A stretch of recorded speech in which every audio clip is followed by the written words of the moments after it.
Play it, Gio.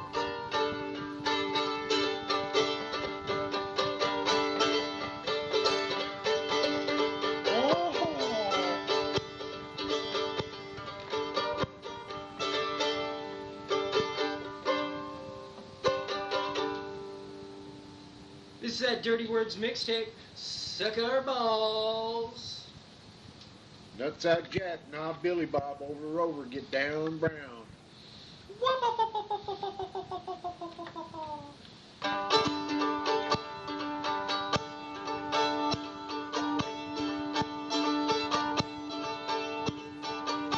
Coming from the distant deserts of Mars, Dad and Geo with the Dirty Words cassette tape. Taking donations. Send them to us ethereally.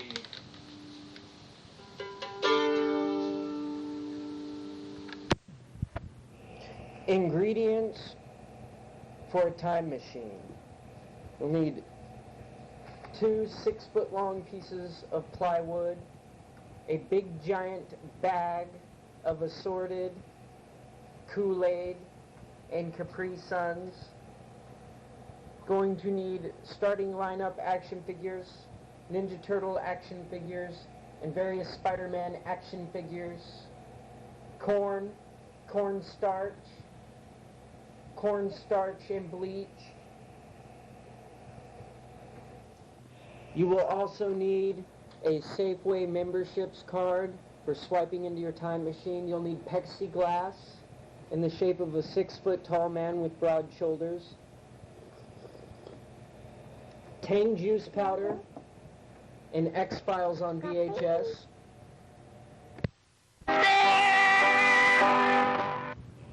Here, I got one. I got one for the Dirty Words Dad and Geo tape. I got one. What is it? I got it. What? I got it right here with me. You ready to hear it? Yeah. I got it. Let me just whip this out. The Magica working a spell with a K. Magica working a... Nope, that's not it. Let me just get the other folder out here. Nope. Is it? Oh, yep. Yep, here it is. The magic I work in for fashion or praise, the patch on my back, no satanic display. These will that I work with, these words I arrange, make a pattern in life when the chaos at play. So tie me up to weights, throw me out to drown, wrap me up in rags, Malkuth to crown. You need something to burn? Shit!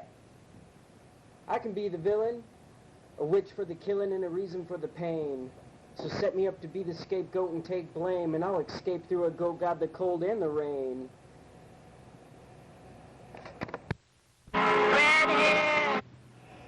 All us kids is living in Santa Barbara where we were born, California. And me and this guy named, I can't remember his name, he's a kid from across the street. Donnie Mock, that's his name. Anyway, we used to go to the pier fishing in the afternoons, walk down to the pier and go fishing. And one day we was out there and putting our sinkers and all our gear on our poles, getting ready to go to the beach and go fishing. And I said, let's practice casting these with weights on them so they'll go real far. He said, all right. So we put these 4-ounce pyramid fishing sinkers on our fishing poles. And I was casting, and I cast it up on a roof, and it got stuck. And I pulled on it, couldn't get it loose, and I thought, fuck, well, now what? And then Donnie Mott come over here, he goes, here, I'll help you pull it. And he jerked it, and when he jerked it, it came loose, hit me right in the fucking eye. Popped my eye to the side, ripped a bunch of muscles and nerves in my eye. They took me to the hospital. It was bad. It was bad. Kids was making fun of me. My mom wouldn't treat me the same anymore. I was a black sheep of the family for sure then. So I was out for about a week, still had a patch on my eye. My mom's boyfriend said, hey, you want to go to the ball game? I said, sure, I'd love to go to a baseball game. I've been in the hospital all that time. I wanted to get out and do something exciting. So we was all at the ball game, and they was getting ready to play ball, and I was eating some popcorn, and all of a sudden the first pitch come up, and the first pitch was a foul ball right in my eye. Blood went everywhere. Back to the hospital I went. And that's the way that fucking rolled. What does the sign on a out-of-business brothel say? All right, Gio, what's it say? It says, beat it! We're closed. Herbert, quick! Get the vat of reptilian goo! Oh my God, it's the goo! The reptilian goo! With wet feet and a lobster tongue that comes out and peels in fucking layers. Herbert, have you been murdering the hamsters at Miskatonic University again? Yes, I'm wanting to bring them back to life, but they keep dying on me. Rambo, don't eat that! That's maldeformed, rotten, malodorous, maldy-mouldy, maldy-mood goo! Oh, can you turn that tincture over? It's burning. At the place that I work, the guys are always talking about sexual delights. Back in the early 70s, me and my partner, Shuggy Bear, president of a club there in Ventura, I met him in a rainstorm one night in a restaurant, and we kind of got together and partied a lot. He come to be my partner. He's full-blood Burl Sioux from New York. And This part of the tape has been censored to keep all anonymous gray aliens and mantis from it affecting their... I've been told that it's not politically correct to call them gray aliens anymore. They're snarkbloids. Morklocks. Had some girls that we run on the stroll. About 3 of them paid for their motel room, and they kind of worked for us. We put them on the stroll. So these 3 girls was owned by this black guy from L.A. named Bubba. And Bubba said he's coming to town to kick Shuggy's ass for ripping his whores off. I told Shuggy Bear, cut them loose. We can get more whores. We don't need those particular 3. He goes, no, those girls bring us good money. So that night, we heard Bubba was looking for us that evening. So me and 2, 3 other guys got together, and we all got our guns and put them on and went into a restaurant waiting for him to come down the road. You know, waitress come up and goes, you know, you guys, your guns are showing. We thought, oh, fuck, 'cause we were half drunk. We didn't give a shit. And we went outside, and Bubba's car come rolling down the road. We laid down behind Shuggy's car, and then Bubba went by, and he looked at us and Beep, beep, beep, beep.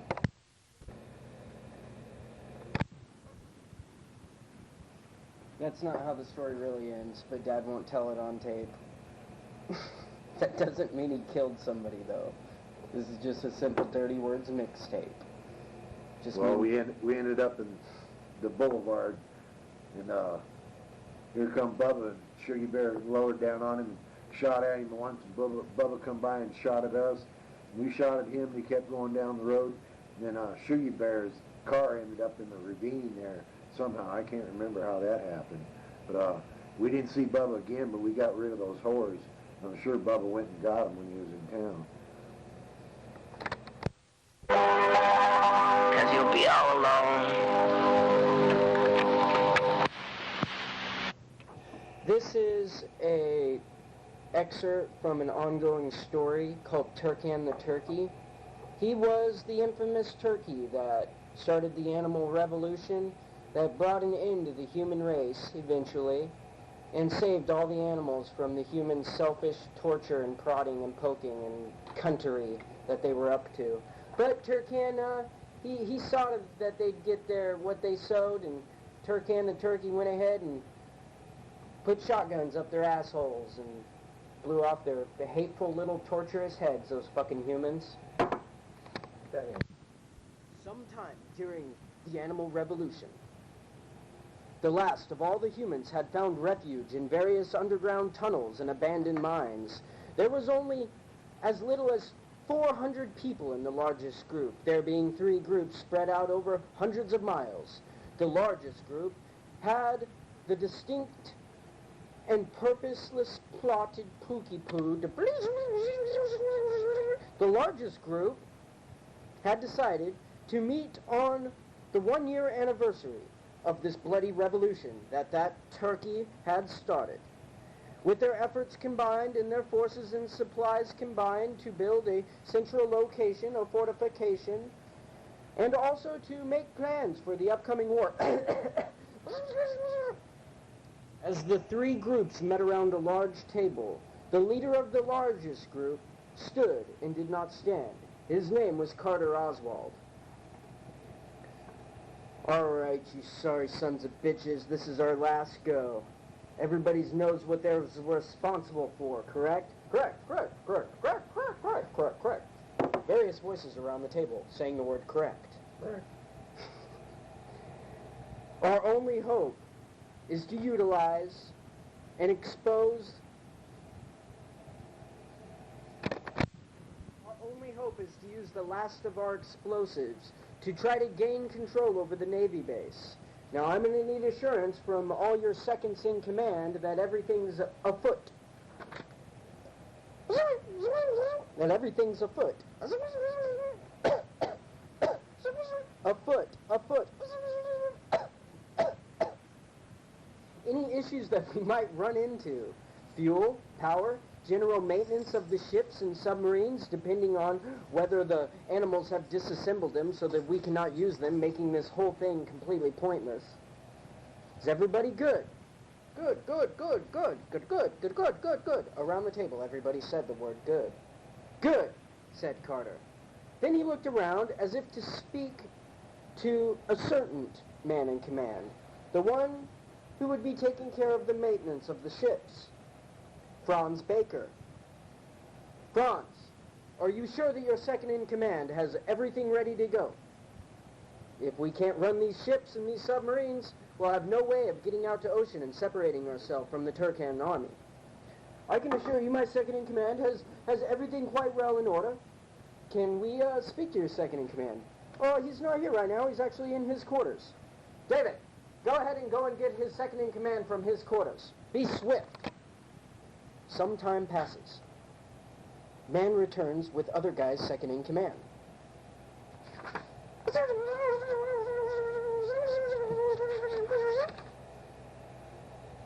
Sir, we found him in his quarters with this. From the man's breast pocket, a small bird popped its head out. Everybody gasped. Carter walked slowly over to the man. You brought an animal to this meeting? This animal's been with us for a long... Shut it! He looked back at the commander and lead of this second in command. How could you make such a mistake? This bird has been with us since the beginning, Carter. You have nothing to fear. Since before the revolution, this bird worked with us. Shut it, Carter said. He spat on the ground.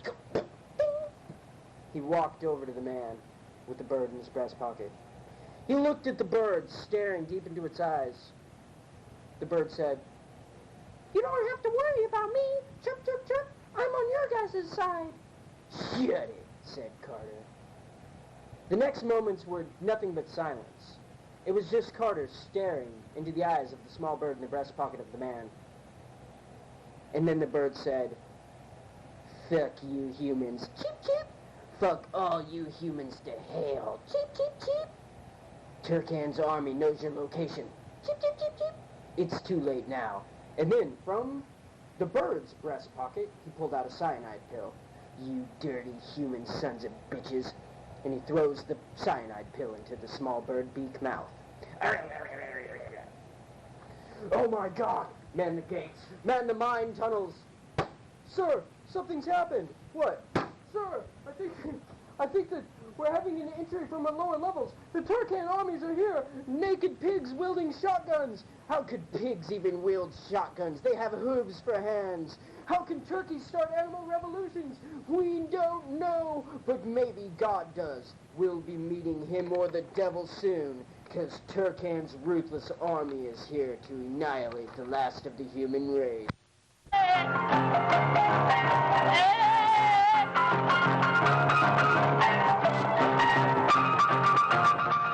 Hey, Gio. Yeah? You worthless fucking bastard, tattooed back, worthless down brown nutsack, Jack, Nom, Billy Bob, fucking... Why don't you play that fucking flute? Sir, I'm gonna have to ask you to call me by my Christian name. Okay, Sally.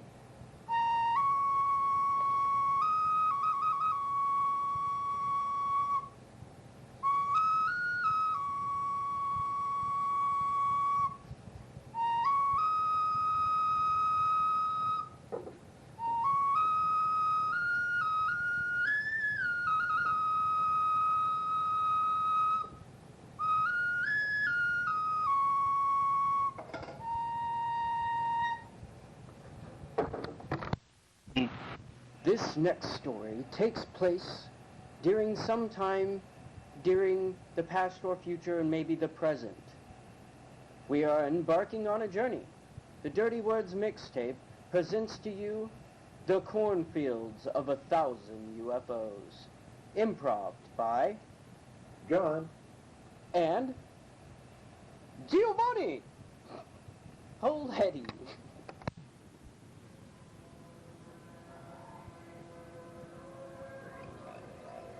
Did you hear that?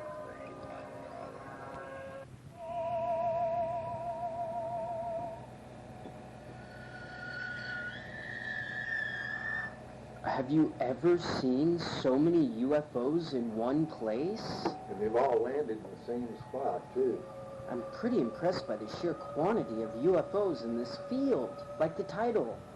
I'm trying to figure out why they're all standing on top of their spaceships instead of coming out of the spaceship. They're standing on top of it. It's like they ride the spaceships like a circular surfboard, and we've just been wrong the whole time.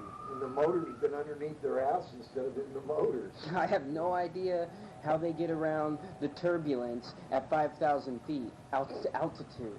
I'd like to know what kind of outhouse they got. Are they speaking to us? Did you hear that? I don't know, it just got really quiet. No, wait. Are they coming? No, they're still standing on top of the spaceships. I don't know where this is going, but we should probably go check it out. Boy, let's get close to that one over there. Stop, you're going to get too close. I don't want to see it. Oh my God. The aliens even have support the troops stickers on the back of their cars, UFOs. Yeah, but look at the banners. One of them's advertising Skippy Peanut Butter. I guess you gotta have Skippy Peanut Butter if you're gonna be out on the old extraterrestrial, interdimensional, suppression, interdimensional, yeah, I still don't know. Interdimensional highway. The highway to scooter pies. You want to touch it? You should probably touch it. Let's just see. Let's just see what happens if you touch it. I don't think I'm going to touch it. Oh my God. Oh, it likes it. It It does. likes it. Tickle it. Tickle it on that nipple-looking thing. I mean, it looks just like one, don't it? You, Earthlings! How dare you tickle my nippler? You, one Earthling, taller than the other and much uglier. How dare you touch my nippler? He's really touching your lip lar, too. Keep touching his liplar. Alright, that's pretty good.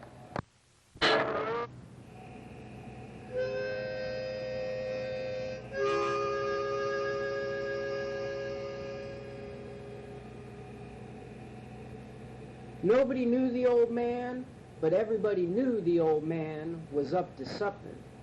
He was keeping something. He was in the basement of that house. No doubt.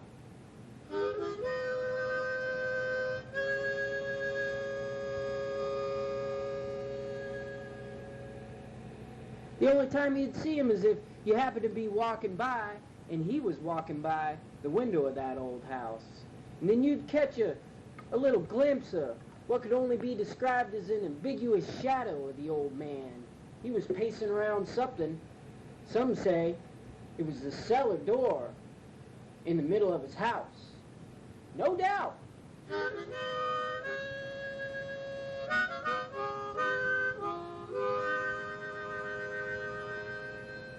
Curiosity would have killed the cat, but there's no cats anywhere to be seen in this small little town. No dogs either.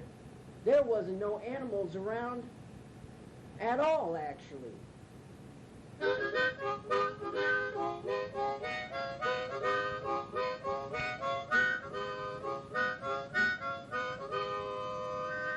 One day, the town was out dancing, playing, having a good old festival.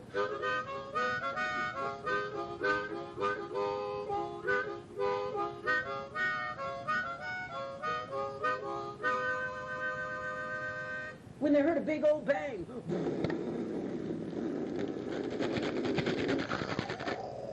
And they see the old man running from his house. Look out, everybody. The Shoggoths escaped. It'll be licking buttholes.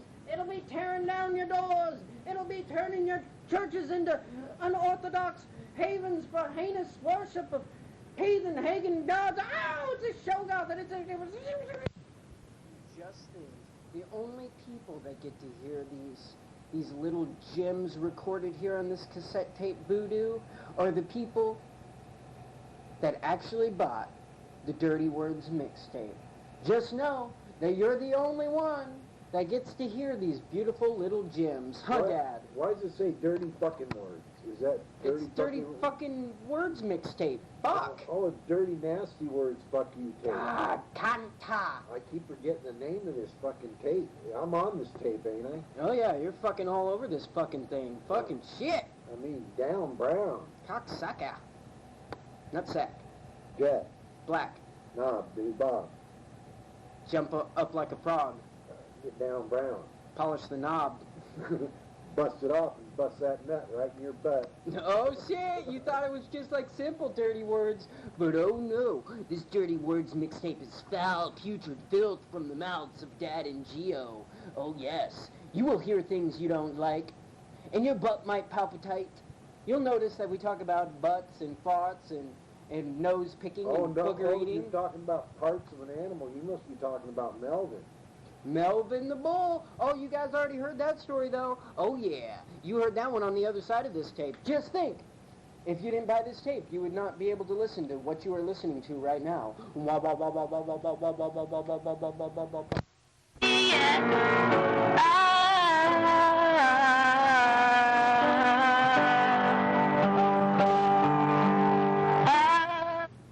This story comes out of Foster Park, California, between Ventura and Ojai. And there's a saying about a charman that is burned up in the woods. It's running crazy in the woods. It jumps on people's cars and whatever. Me and a couple friends of mine were in this Mustang, and I told them about it.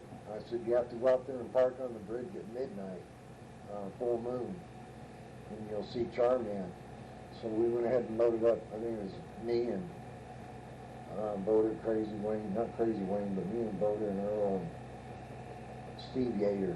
Anyway, and we all piled in that Mustang. And we went out, and this is no shit, we went out to that bridge. It was midnight, and it was full moon. We heard this noise. We heard this big old fucking loud crash, like something just crashed right on top of it. We took off like a motherfucker down the road and got down to the next town, got out of the car, looked on top of the car, and the top of the hood of the car was smashed in, where he had jumped on top of the car and then took off. Now there's Charman in a bunch of different states. They call something different in certain places, but they say the reason Charman's the way he is because he was looking, his house caught fire, and he went into the fire to get his kids and got burnt real bad. He just lived, he went remorse and went rogue, just started living in the woods. Whenever he sees that light, your lights go on in your car, he thinks it's a fire and he attacks it. So that's the story of that ball game.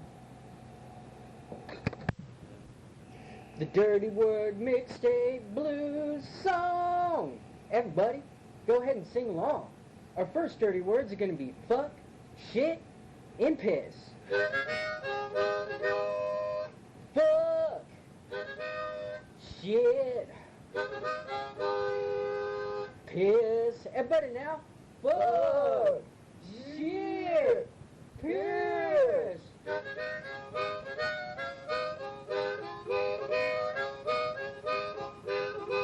Alright, our next dirty words are going to be cunt, motherfucker, and drippy dick. Cunt, motherfucker, and drippy dick. So let's sing that now. Cunt, motherfucker, and drippy dick.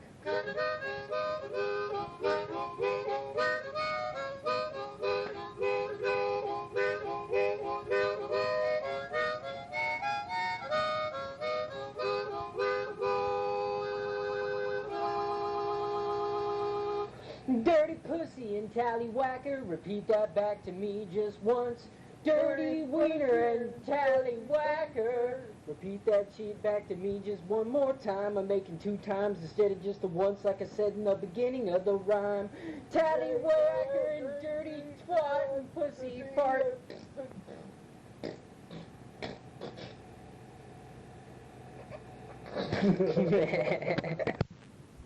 Not a lot of people know this, but Dad and Geo are also masters in the ancient art of sound impressions. Mr. Paletti, could we get your best impression to date of a inward queefing vagina? Could we get that? The lips are large. They drip from the sides. They suck in and suck air. If you ever get in too close, there's going to be a lot of food in there. And then they say, what'd you do, get sick? You know the guy before you did. And what does that sound like exactly? Could you do that again? That's the pussy part. Oh, okay. You want, Rambo? So, Mr. Giovanni, could you do your best impression of a very tight anus pushing out a watery fart? I don't always like to do these impressions. You do too many impressions. And could we just get this one, Giovanni? Just this one. Just for the people. All right. This is an impression of a very tight anus pushing out a watery fart. Here we go.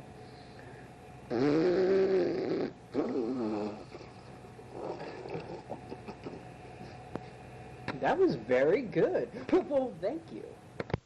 Monkey, there with you too. And he danced a jig and tipped his hat, and he turned around with a grin. Daniel Johnston, you get off our Dirty Words mixtape. We all know you're an amazing songwriter. Makes me want to cry how good you are. But get off our Dirty Words mixtape. Go! Go! Go!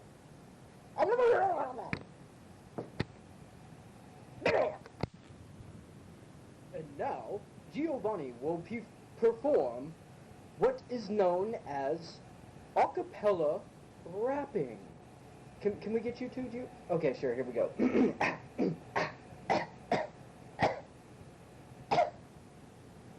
Sorry, I just had to warm up the old vocal cords. Sci-fi punk rock, I jam it with my best friend. The hip-hop, it don't stop, it pile up and never end. Music be the kerosene and keep me up at night with just enough flame in the dark to see the light, right? See, I'm a poet, but not pretentious. I push this words to pad and push focus.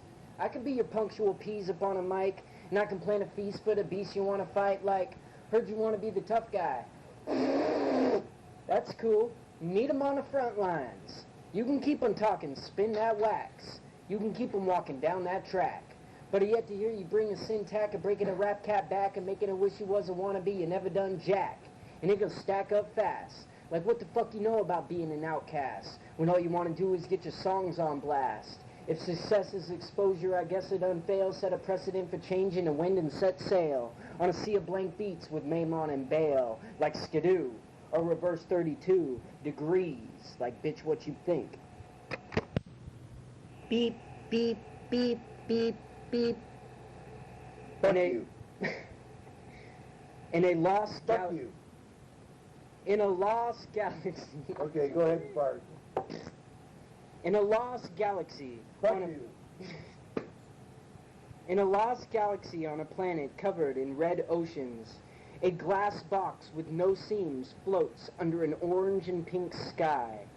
Inside this puzzle cube was a single cassette tape, a small yellow and green Walkman, and a pair of black headphones. Scattered islands of basalt pillars and limestone monoliths broke through the always moving crimson. A crystal beach reached out for the box. The blood ocean receded. Then it delivered the arcana. This is how it all began. This is one of the origins of one of the cassettes and the Dirty Word mixtapes. Beep, beep. The basement. My basement is more of a stage for my cartoon wordplay than it is a basement. It's laughing at your apartment sound regulations. My basement is a Halloween section at a hand-me-down thrift store. It's calling for me to sit with spiders and dream in meditation. My basement does not play a gangster, and it does not make money. It's laughing at your understanding of passion. The Halloween gods sleep over and wake up to blank beats and hot coffee. It only wants the walls to be red. I paint a circle in my basement. I walk those circles for the pan in the basement, for no gain, not for an image, not for a weaker version of what you think be a villain. The line says, I'm not a miser. The rooster barks the line again for the ones who don't know the line properly. The line says, I'm not a miser, capital N-O-T. The basement breathes the sounds of science fiction. The basement is cold. The basement is cold. The basement is cold. The basement is cold. It's the Smoky Town Bandhouse, you silly toys.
Shit, I can be the villain, witch for the killing and a reason for the pain. You say each biblioteca.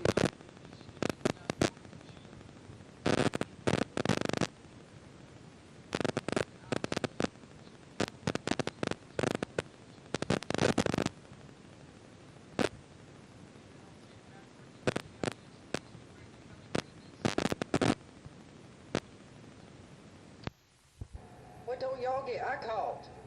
Sir, the thing is if you call, I called. It wasn't me.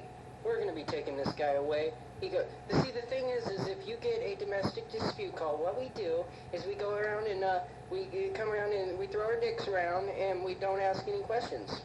So what we saw here was how cops can come to your house whether or not you were the one that was assaulted, and if you have a penis, you are going to jail. That's the facts. If you have a penis, you're going to jail.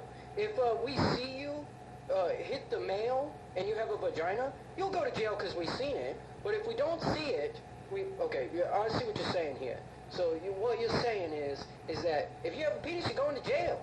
If you have a penis, you're going to jail. Penises go to jail. So we don't care who's beating who. We don't care. He's right. I mean, honestly, if you have a penis, let's just say you have a penis, in this situation, you're going to jail. So it doesn't really matter who hit who first. If there's a woman and a man, and one hits the other one, you're going to jail. Your penis is going to jail. Yes, so we just want to make this clear. If you call for a domestic, and one of the two people in the domestic has a penis, you're going to jail.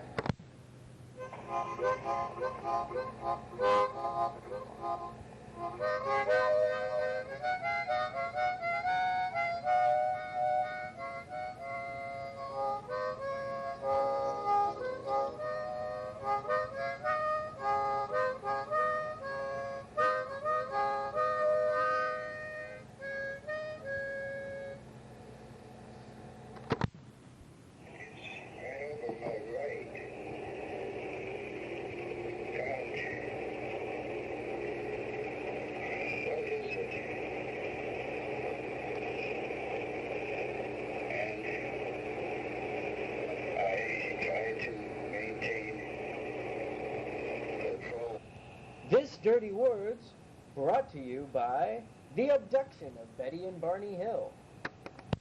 Right, go right on, experience it. It will not hurt you now. I got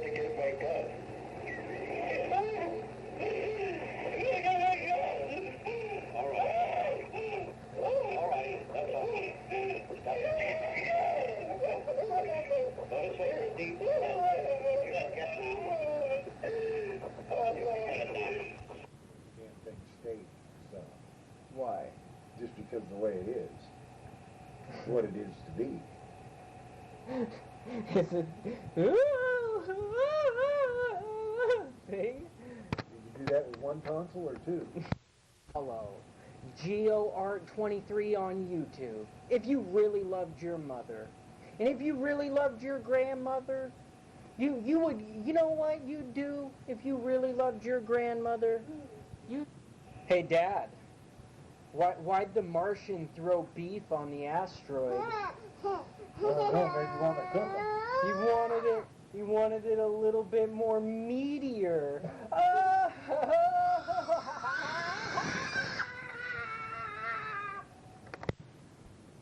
What's an alien's favorite spot on a computer? The space bar.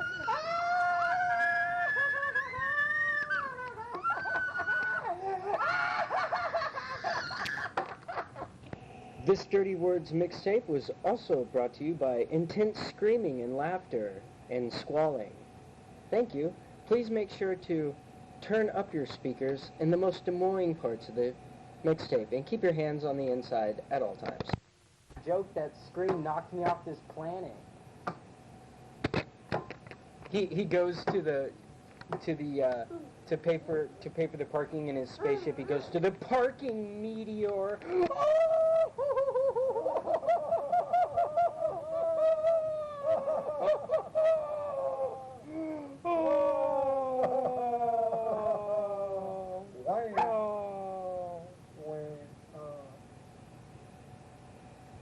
What if farmers need to create a crop circle? A protractor?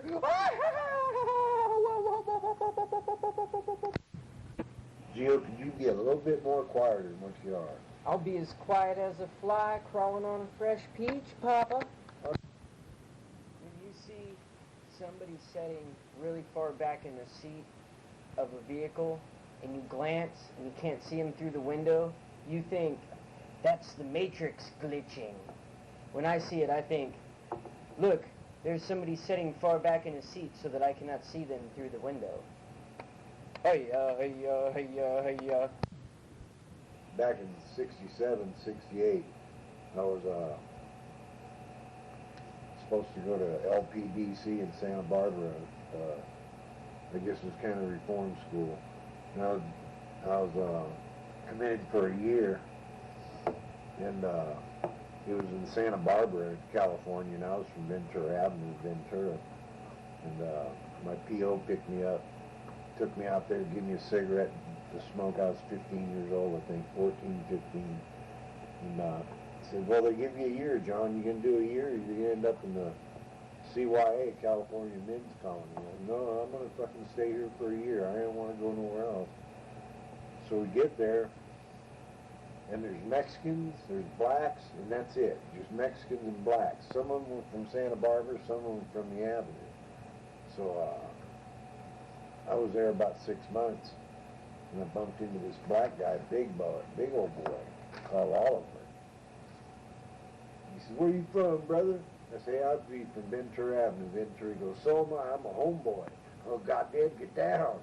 So we kind of locked up for a while we was in there.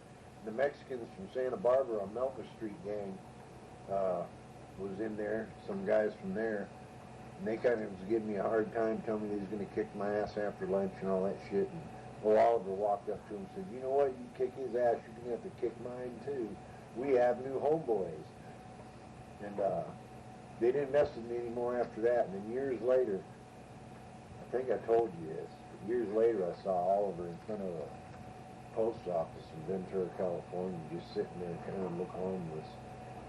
And I said hi to him. I said, how you doing, Oliver? And he kind of reminded me. I said, remember we was in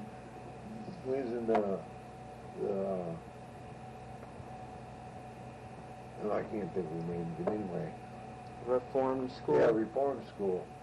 He goes, yeah. He goes, I kind of remember. So about a week later, we was in this restaurant not far from the post office. And Oliver was sitting in there drinking coffee. And I was with Betty. And I said, I know that old boy. I said, I'm going to go over there and buy him his lunch. So I went over and said, how you do, Oliver? It was pretty good. I said, I'm going to buy you lunch today, bro. I go, you're an Avenue homeboy from way back in the early 60s. I said, I'm going to buy you lunch. So I told the waitress, go ahead and get him whatever he wants and drop the bill on my plate.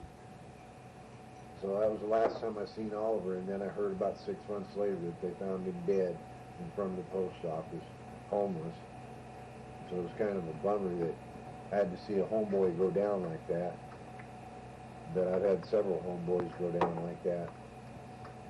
Like Rodney Burgess, a good friend of mine, I told him he didn't quit driving crazy, he was going to get killed. One day we left a party in Foster Park, California, and he was drunk. Next day I heard he hit a tree and killed himself.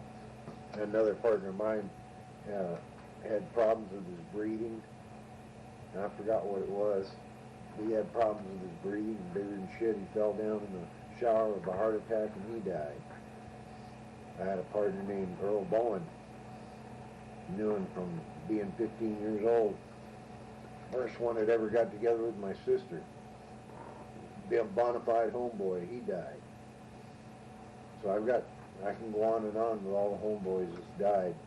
Crazy Wayne, my homeboy from the 60s, he died. And I'm still here. I'm 67 years old this year. You know, one lung, one eye, back that's been busted in 5 places. Got a bad knee, a bad back, a bad arm, bad shoulder, fucked up leg, fucked up knee. Just kind of cruising out, fucking buying my time as I go along. So God bless everybody. I hope you enjoy this tape. We was kind of screwing around with it on and off. So if you enjoy it, we'll get tape number 2. Y'all come back now. This is the Crazy, Crazy Tape with Giovanni and Deadeye. Dirty words. Dirty word. And then me, my name's Giovanni. I was Nobody born in- cares about your fucking story, Giovanni. This Dirty Words mixtape was sponsored by Sleep Paralysis.